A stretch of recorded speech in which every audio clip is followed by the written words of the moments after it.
zone. We'll administer it to you separately using Gradescope, I think. You take it, open notes, book, internet, everything. It covers the SQL language features that we have been discussing in class and you're practicing in your homeworks. I don't think it's something you have to study for.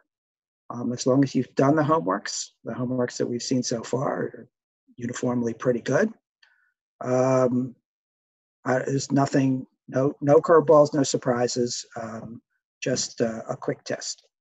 We are planning to use the autograder feature of Gradescope, so there might be some specific ways you have to turn in your test content to conform to the autograding. I don't know what they are yet because we haven't really looked at that yet, but there might be something there. So any questions on the quiz next Friday?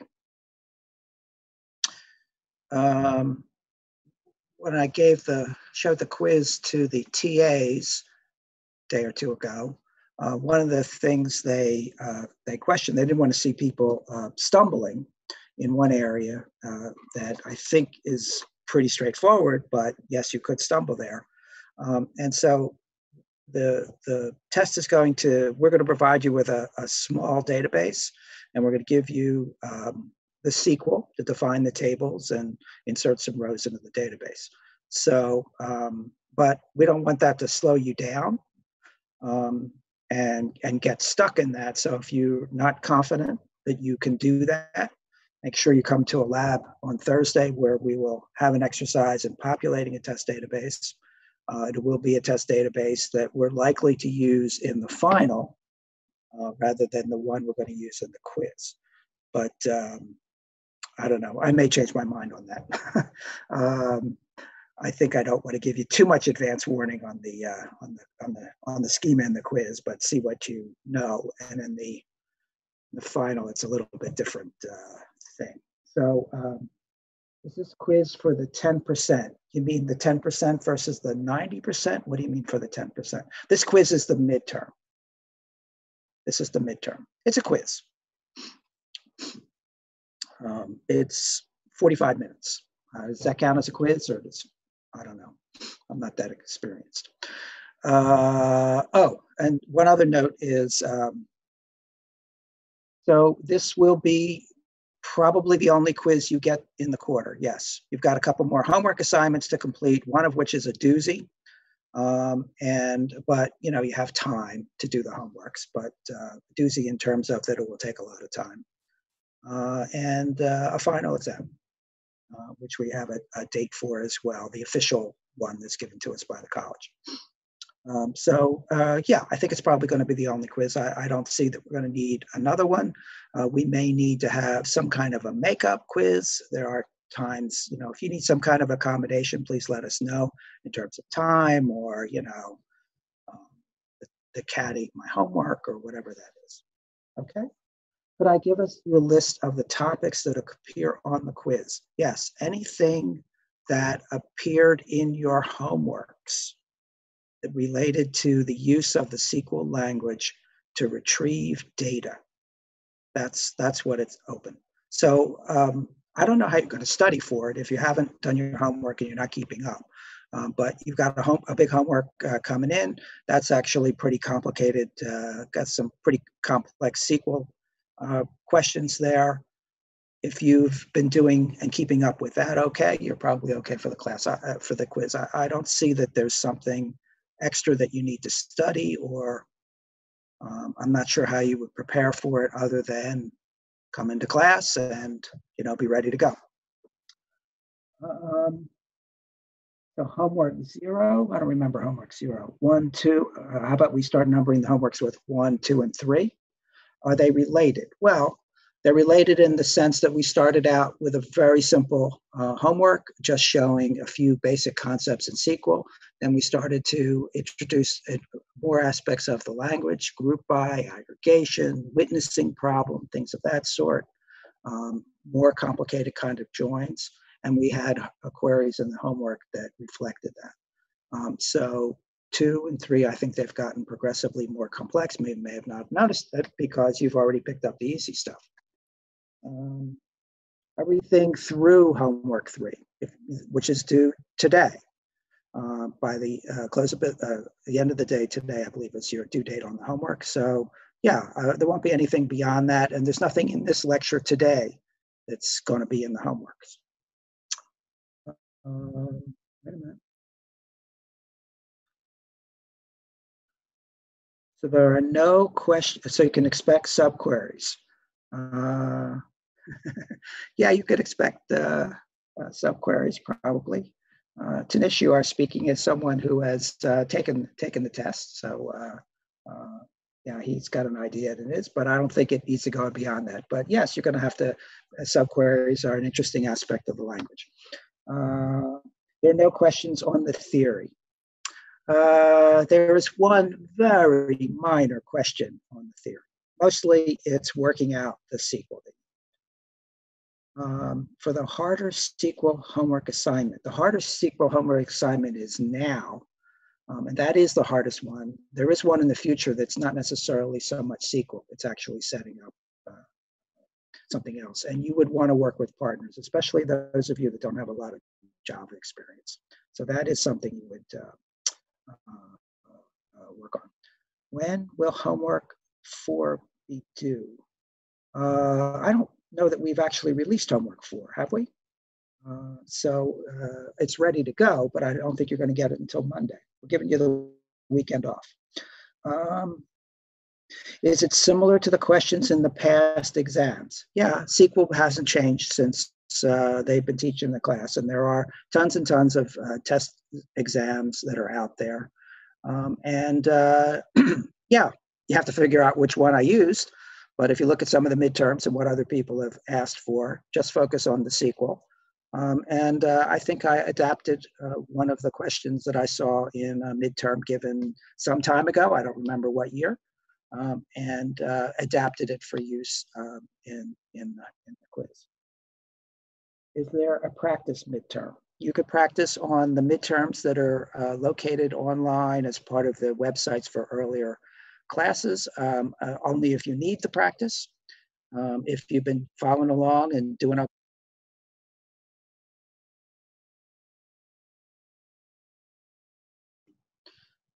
You might have lost me there.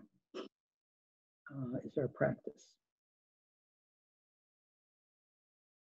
No, homework 4 is not the hard one. You'll know when the hard one comes. There's on the quiz, there are no discussions of relational algebra. Okay. Somebody's sending me something privately, and I am not going to get to that without disrupting everything. Okay. Any more questions about the quiz? And just so you're in good shape or well prepared for it, as I mentioned, the next lab section. Okay. I started to run out of space by where I'm posting the recordings of these classes in Canvas. What I'm going to do is sometime this weekend, archive the first 2 or 3 weeks and put them under the Panopto recordings, where apparently we don't have a space limit, and then that way free up in Canvas. And I'll continue to do that throughout the class. So you might only count on the last 2 or 3 weeks worth of recordings being in Canvas, while the rest of them will be sitting in Panopto. We'll put out an announcement about that. Okay, ready to go? Everybody got their anxiety about the quiz over with? It's just a quiz. It shouldn't be, hopefully, that anxiety producing. Okay. Goals for today were, because of the introduction of the quiz, I was going to talk about security. The homework assignment that's a little bit elaborate is homework 6. 4 and 5 are coming up. You'll find them pretty straightforward and pretty easy. They're ones that you'll do individually, not in teams. Homework 6, I'm going to recommend that you get involved with teams and team up with the right kind of person, somebody that can specifically fill in any gaps that you have. I'm worried about some of my master's degree students who don't have a lot of CS programming under their belts and haven't worked with Java and haven't necessarily worked with GitLab. I think we've tried to bring up GitLab in the sections, and that'll be something that we'll hit again, I'm sure, before we get to homework 6. So that's a couple weeks away, but we are going to start to move into other areas of the database system beyond SQL, in terms of SQL's still there to access the data, but looking more under the covers and how things work. So this was initially another lecture that I inherited. I wasn't going to do it at all. And then it was recommended to me by Ms. Pittman that I should talk about security a little bit because it comes up in this homework 6. So I was like, so I looked at it. So I looked at the lecture today. And the reason I wasn't going to deal with it was I don't consider myself a big expert in some of these topics. But I looked at them more carefully this morning. And I thought, yeah, I could go for some of this. I have some relevant experience in some areas of this that I don't mind sharing. So these are some miscellaneous topics and hopefully some fun. And then we'll finish up with some areas discussing security, because that is going to be part of one of them. Okay, so keep in mind, but there's nothing here for a test. This is for your edification and part of your instruction. So we're going to be talking a little bit about data cleaning. I'm going to mention data analysis, a little bit of ethics and best practices in handling data, and then we're going to be talking about security.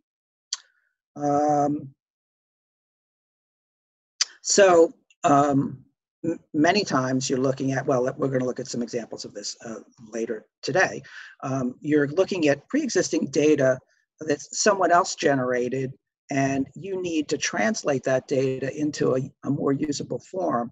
It's sort of like the proverb that if all you have is the only tool you have is a hammer, then everything looks like a nail. So right now, the tool that we have is relational databases. So we're going to want data in a usable form for relational databases. And the data may not, we'll look at a couple examples, may necessarily be in that final form.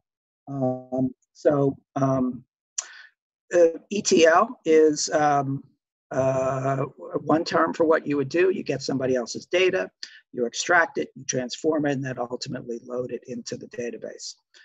And ETL is also more formally done between companies that have data to release, like, for instance, the weather that comes. The weather information that comes in an ETL format, and you subscribe to the service, and then you take in the data, and then you usually transform it because it's not necessarily in the format that you would want it to be in for whatever your analysis is. Maybe it's designed for producing the nightly forecast, but maybe you want to look at trends, or maybe you want to do something more with it historically. So you might do aggregations, you might do normalization of the data. That's frequently the case, and it might have embedded fields that don't really work, or repeating fields that don't really work in a relational schema. And then you ultimately load it. So rather than be, so exploratory data analysis is kind of interesting. And what I thought I would do is take you through a couple of examples involving COVID-19 data that's around. So there's a link here to this site, which is the state of Washington. Those of you that are still in the state of Washington, like me. And the site is, according to my link, but it's the Washington State Department of Health. And this is a popular a visualization of data. Here we have cases by county and a visualization on a map, so that you can see how this virus is spreading geographically from where it started in King County and moving into these other counties where it's still spreading. So that's a view of it.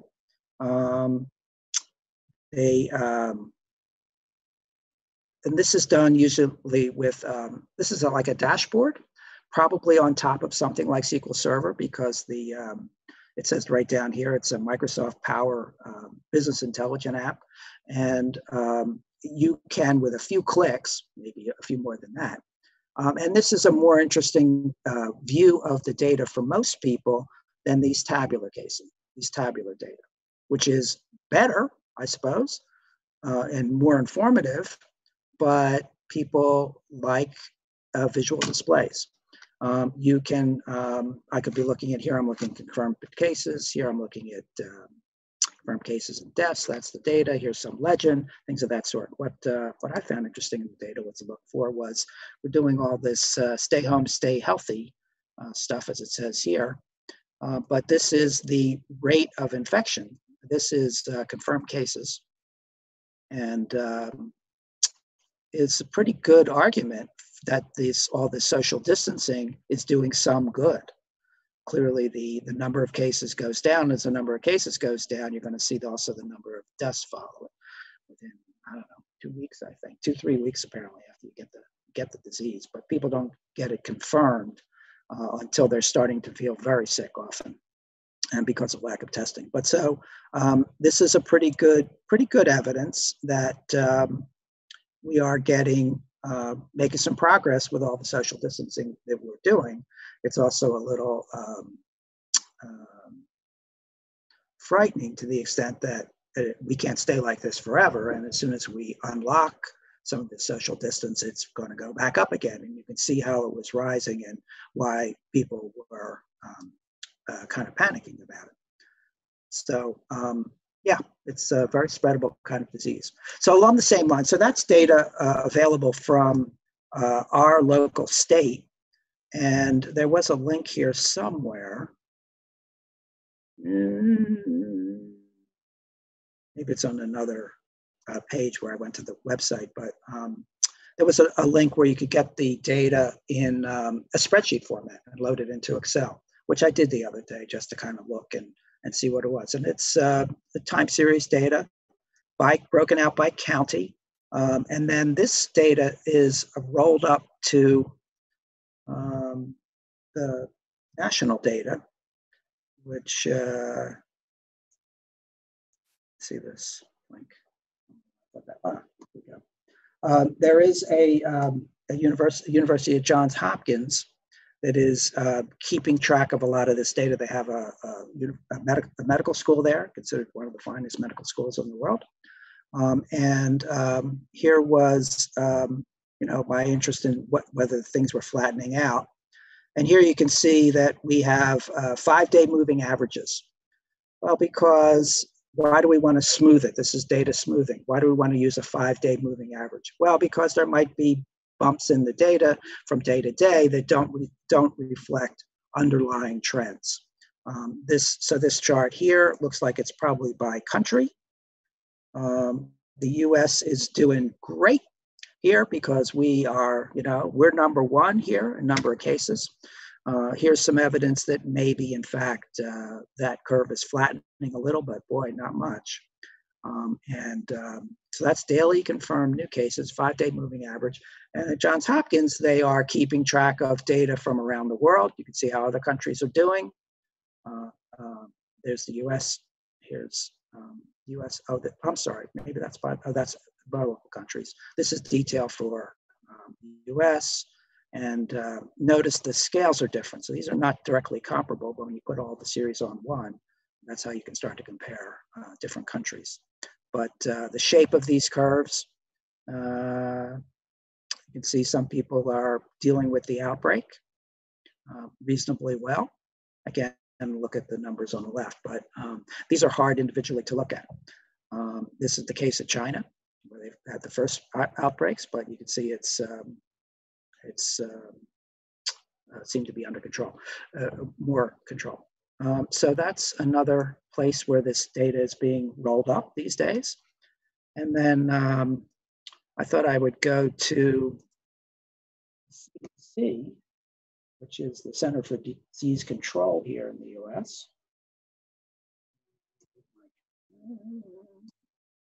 Sitting on the top of this.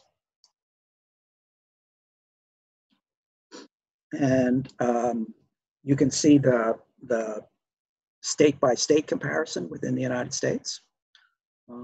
I think this is total cases. I think more relevant is how are we doing, say, in the last 7 days?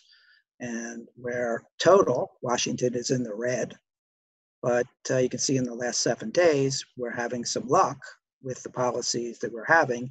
And in terms of total cases, well, I guess I got some other people that are doing probably a little worse in Texas, but you got in the past 7 days, these hotspots still in all of these states, but we're a little bit off. California's a very populous state, so on a per capita basis would be the other way you'd probably want to do this. So yeah, this is another source of the data. What was interesting here is there's lots of this stuff at the CDC. You can see all the states are rolling it up. Let me go. Then I had, just to see how things were flattening out here.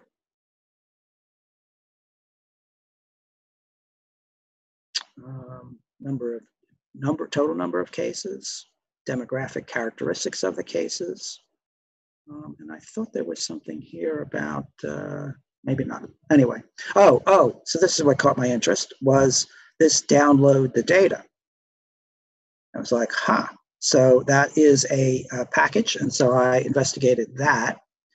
And that will eventually take you here.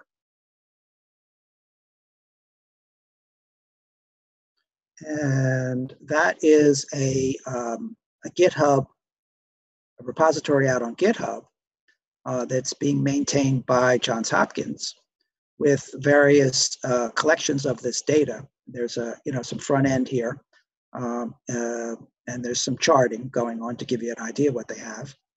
And the same data, mortality rate is noticeably going up,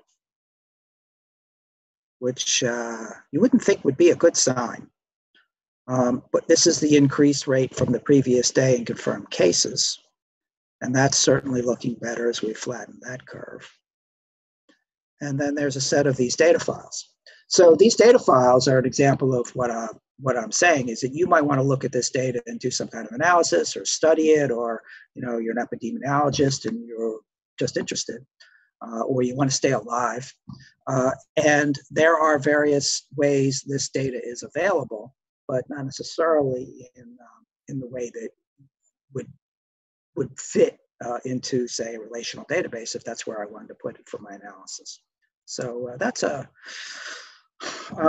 so the key points of that were, we're using visualizations, the use of data smoothing. Those of you that are stat people understand the use of that, or other kinds of descriptive statistics. And this is as far as a statistical treatment is something that we call exploratory data analysis. And you see that I spent some time exploring a little bit of that with you. Pivot tables are something that many people are familiar with. It's a feature of Excel. It's a feature of the analysis server of SQL Server.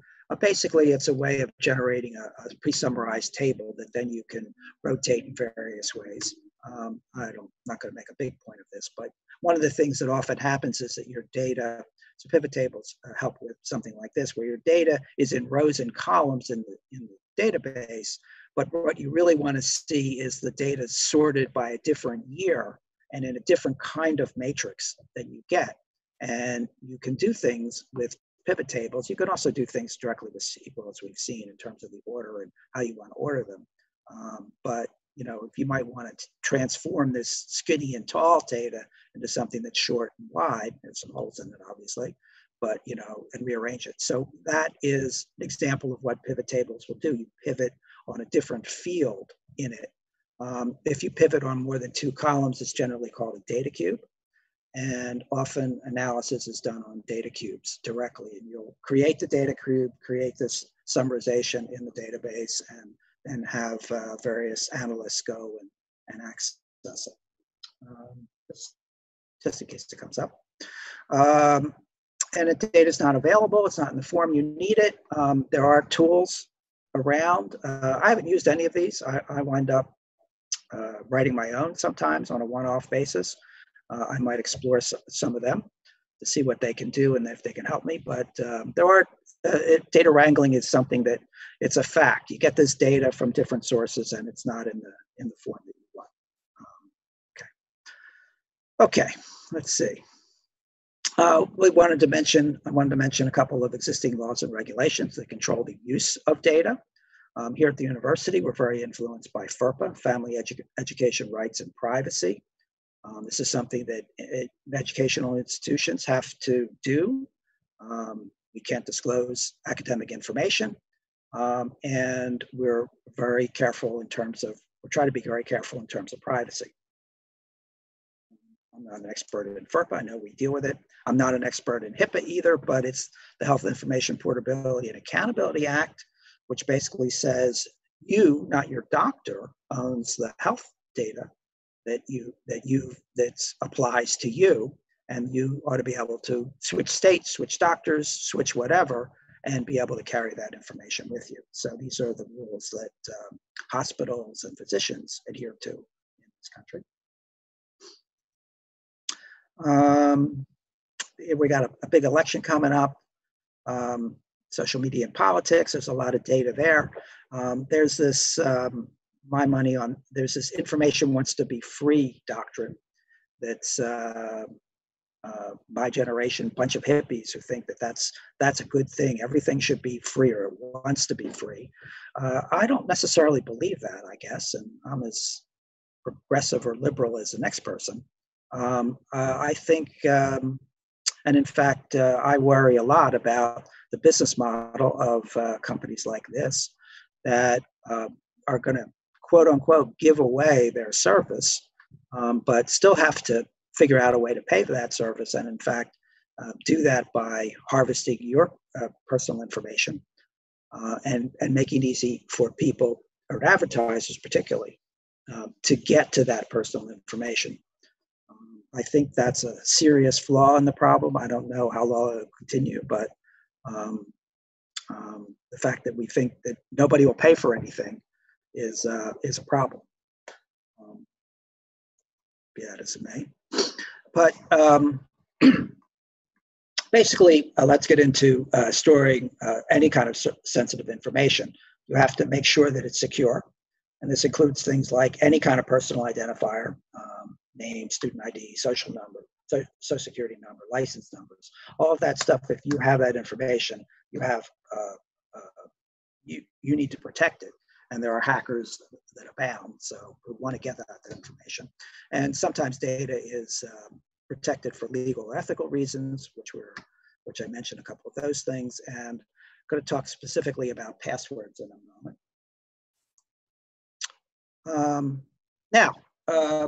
So let's talk about security, database management system access control in a broader sense.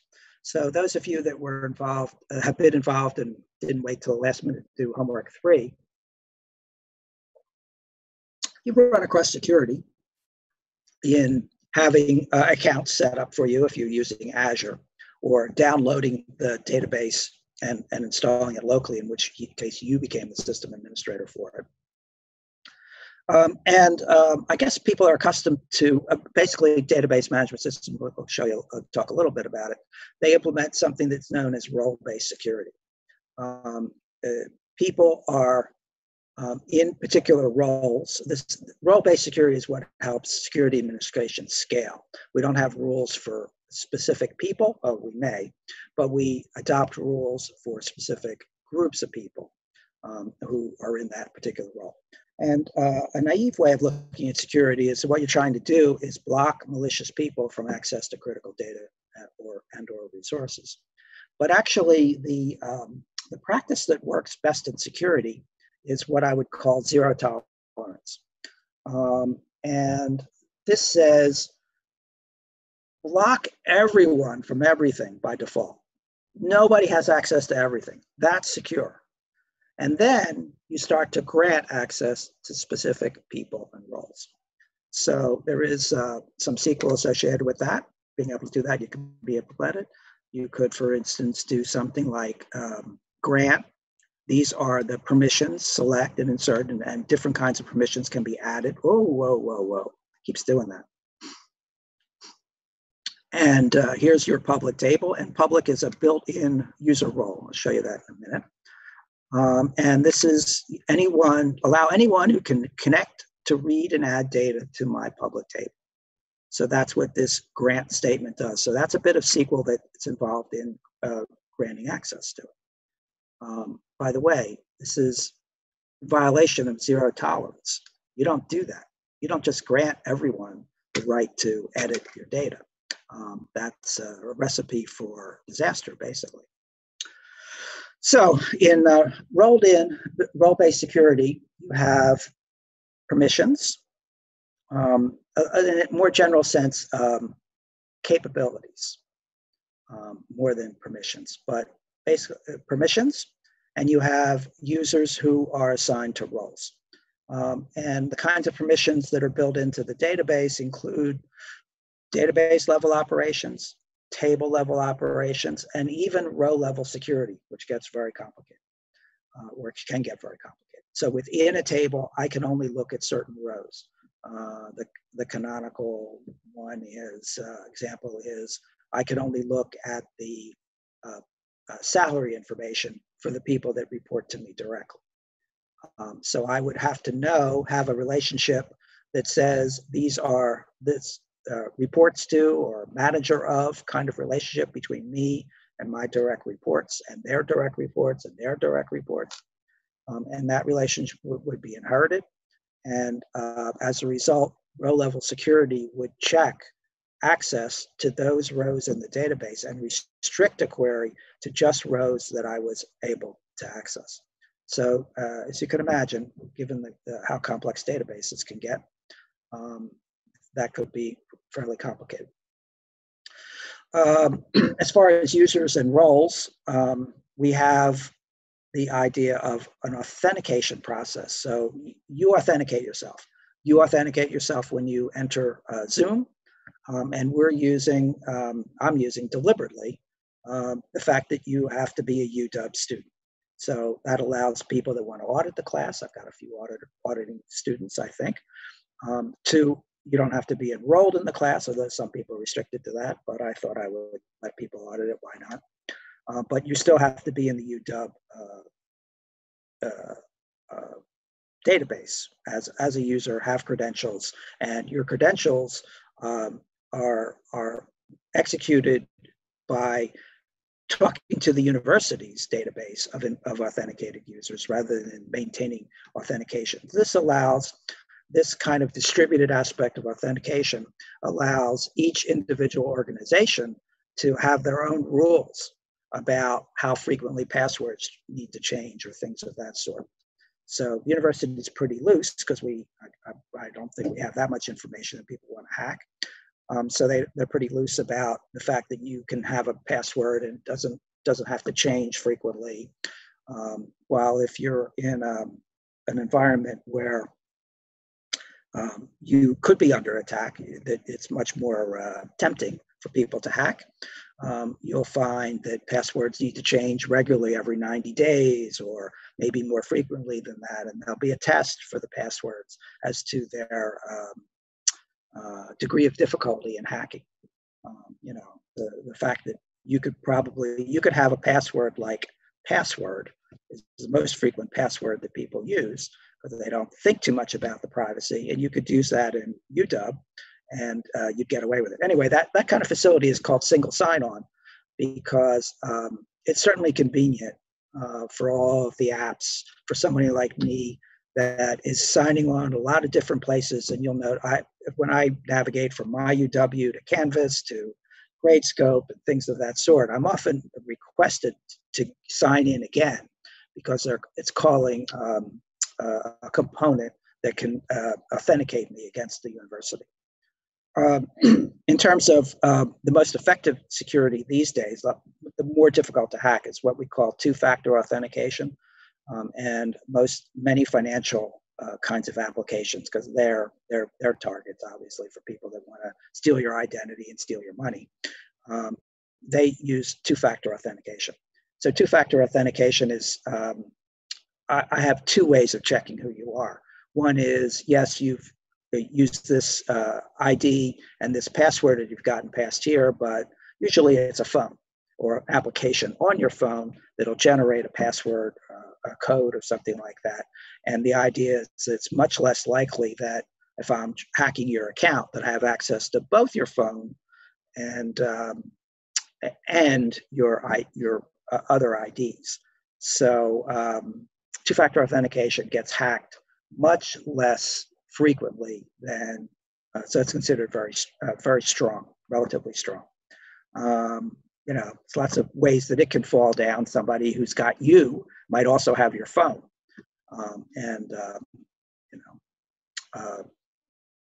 get you logged into your phone, and there you go. Just to take a look, this is a signal. I'm going to signal myself. So if you're looking at SQL Server, if we're looking at SQL Server, you'll notice under the flights database here, I got a bunch of stuff. I got the tables and things that we've looked at before, but there is a section on security. And actually, this is inherited from the master database. So this is built-in security. Different kinds of roles are built in. And as I said, these are inherited. And then the users, that's something where you can add a user. So this is a local SQL Server. So it's running locally on this computer. And I'll get to that in a minute. But you could have use any of these built-in roles. And you're also able to add application roles. I haven't added any, but frequently. So you add a role, has a similar kinds of separate table, but it's a table that's isomorphic with the database, the built-in database roles, and allows you to extend the security model. So you can see the kinds of roles you have set up by default, which are things like you have the owner. So when you create your database, you automatically become the owner of the database. After that, the most important, from a security administration standpoint, most important role is the security administration. Now, the security administrator might not have any other power that they can exercise over the database other than to administer the security rules. Who gets assigned to what role? That's a good way of doing that. This is not somebody that knows much about the database other than who can access what, for instance. And there's a reader, there's writers, there are people that just run backups or just have that role. And you notice they have a few built-in denies and things like that. And then they have one broad role called public. So that would be any other authenticated user that's not in one of these assigned roles. So users, if you define users, you can also define them as roles. I have a guest here, I have the database owner, I've got a few other things in terms of who can manage schemas and things like that that are built in, but you could basically add users in the same way now that you would do anything else. Okay, so,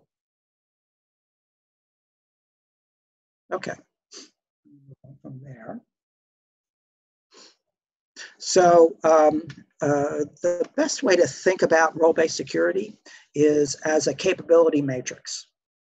This gives you, and it works out very nicely. You can relatively easily build in security if you don't have into your application by building out a capability matrix in the database itself.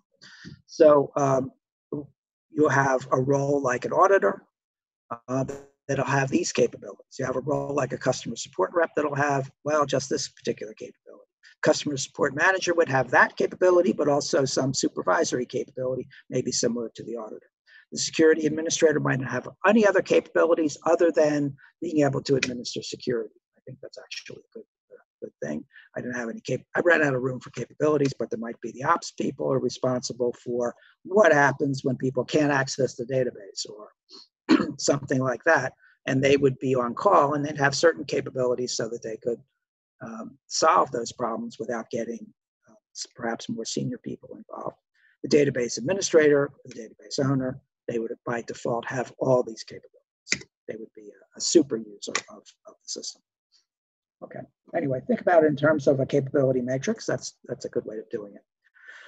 As far as looking specifically at an example, now that we're on SQL Server, you're all getting up to speed on that, we can talk about specifically, well, here's the way it's implemented rather than talking about some of the stuff in the abstract. So the one thing you've noticed is SQL Server has authentication built in when you provide a connection. And so the connection string is usernames and passwords in clear text. Whoa. So that is really a no-no in a lot of ways. And you would think this would be a huge part of SQL Server that got hacked. But apparently it's sufficient and they haven't had to do it. What they do is some of you have encountered that. I know you're out on, I saw some of the questions out on ED about it, but you couldn't connect to the database after you'd set it up. And that is a trouble spot that I'm very familiar with. And there are deliberately vague error messages on connection errors.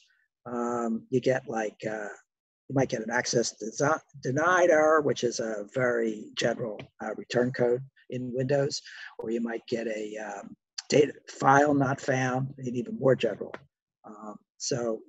And they're deliberately vague, just in case you're somebody that doesn't belong there anyway. When you install SQL Server, if you install it locally, you may not have noticed it, but there's one step in the install where you're basically setting up your security model. Who's going to do the authentication? And if you're going to be a single user of the database and just playing with it in development mode, which is what we're doing in class, you could install it in Windows mode, assuming you're running on Windows. And basically it means that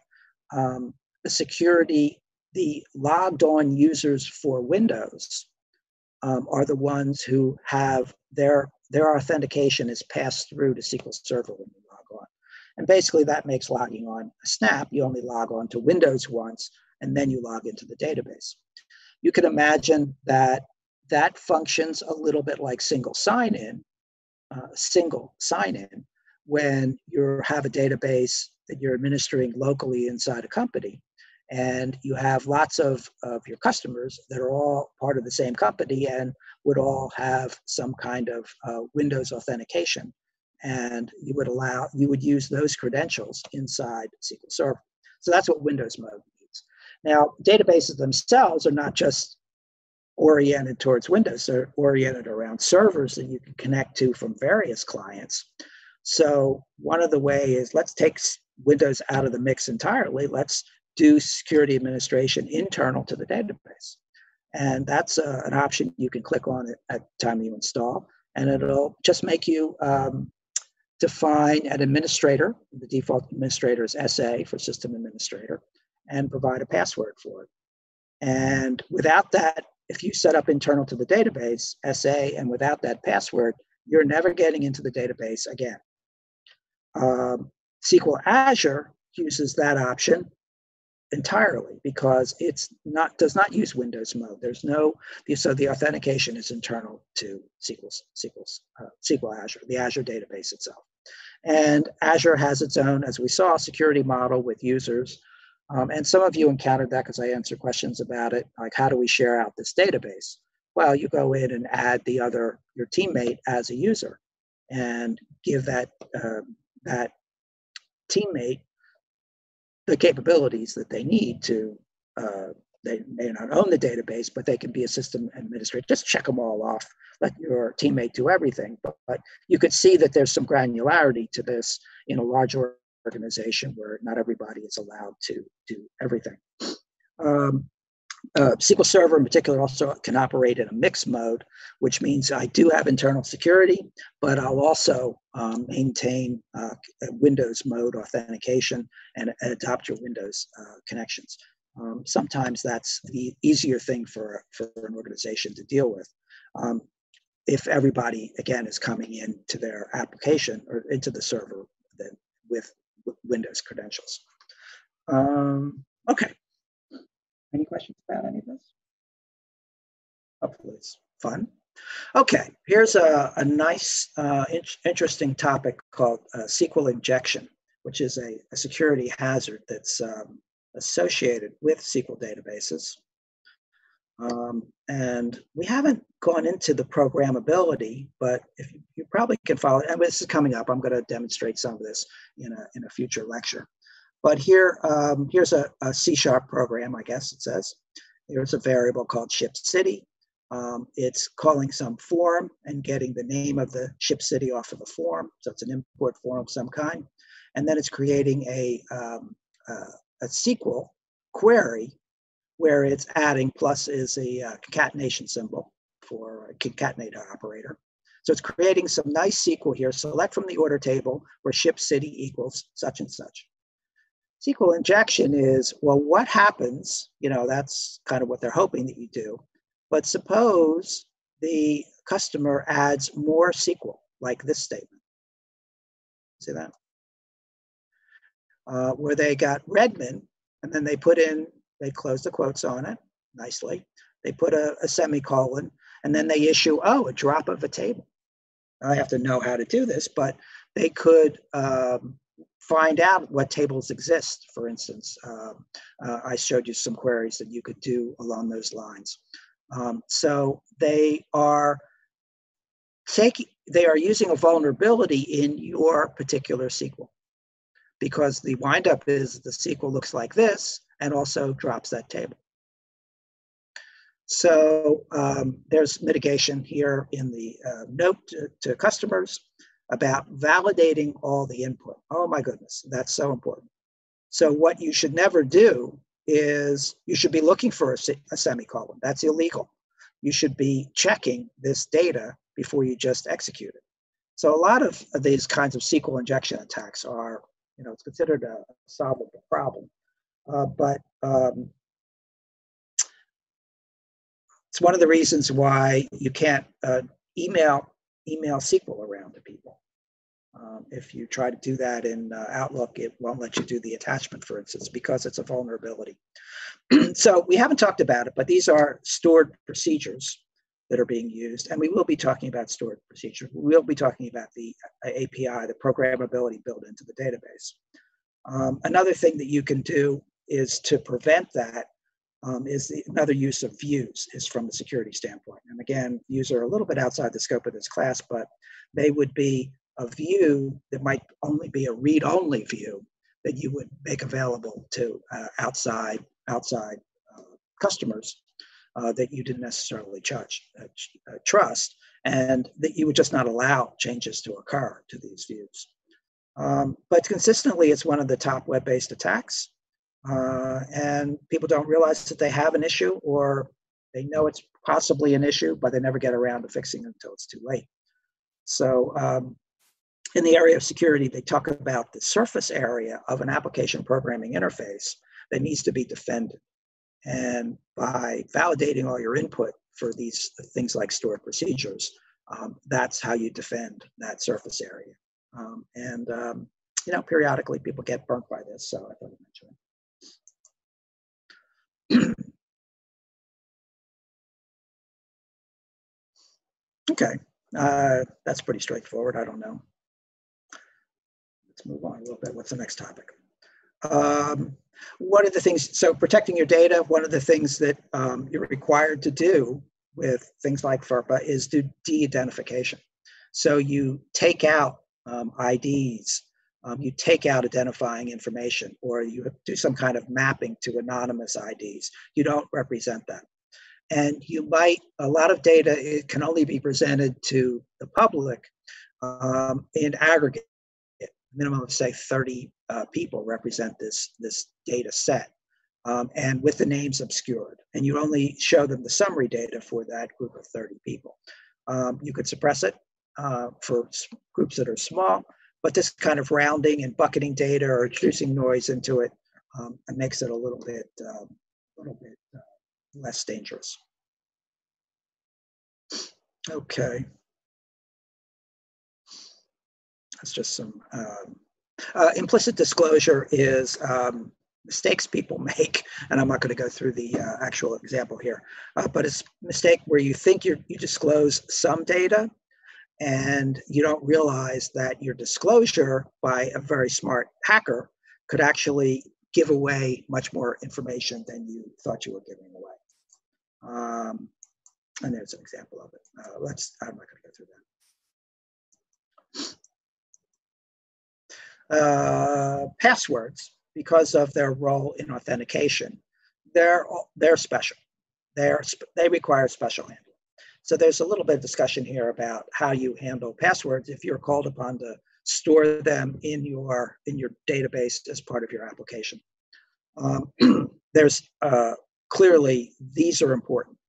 And one rule with passwords is there's no other, only valid operation on password is that what they typed is only equals, just equal comparison.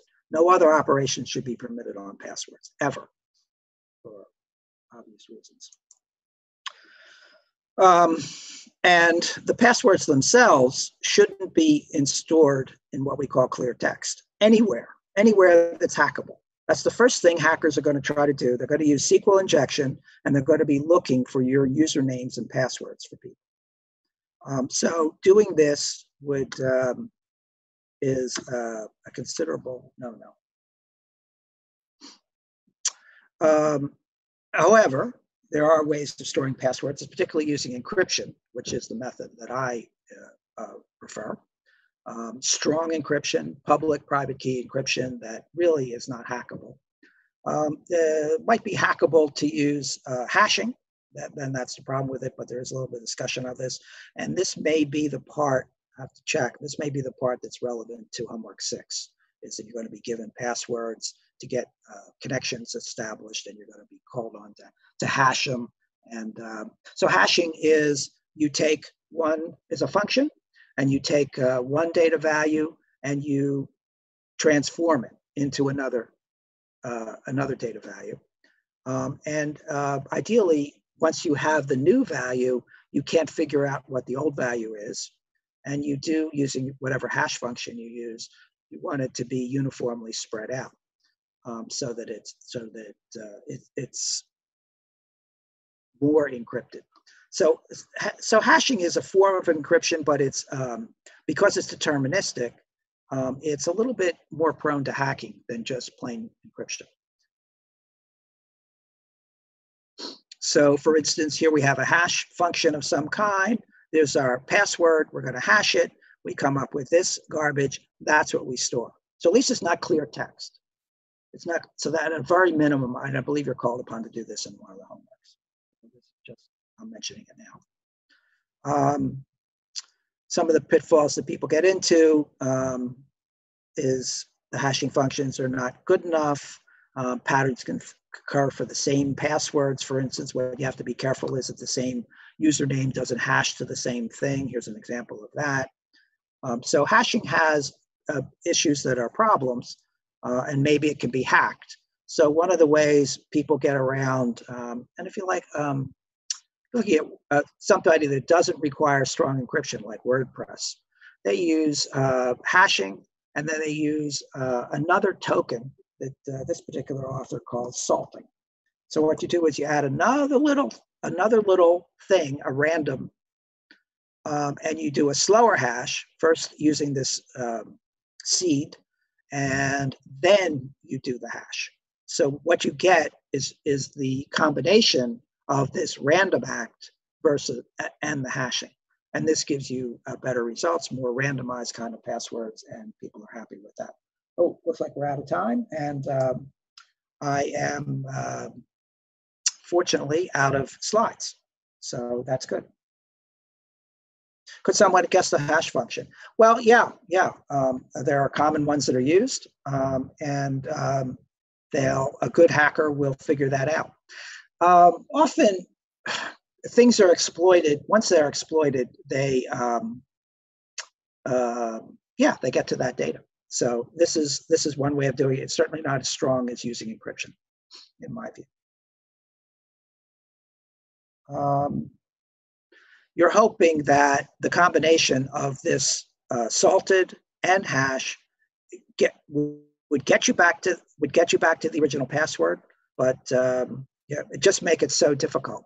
Encryption, private key, RSA, private key, public key encryption. I mean, it's hackable potentially if you have an enormous amount of computing resources and years to do it. So sometimes you're just trying to make it difficult for people. And hacking RSA is getting more difficult. There's talk, though, with things like quantum computing that we're going to have a computing capability that's going to endanger RSA encryption, which is pretty interesting. So this was just a light introduction to this topic, but it is going to come up on one of your homeworks. And that's all I have. I think that's all I have. Yep. And I'll see you all on Monday. Good luck with your homeworks. I hope you all get them in on time. And we'll see you on Monday. And if I don't have any more questions here, I'll go over to the other, I'll end this meeting and go over to the other meeting.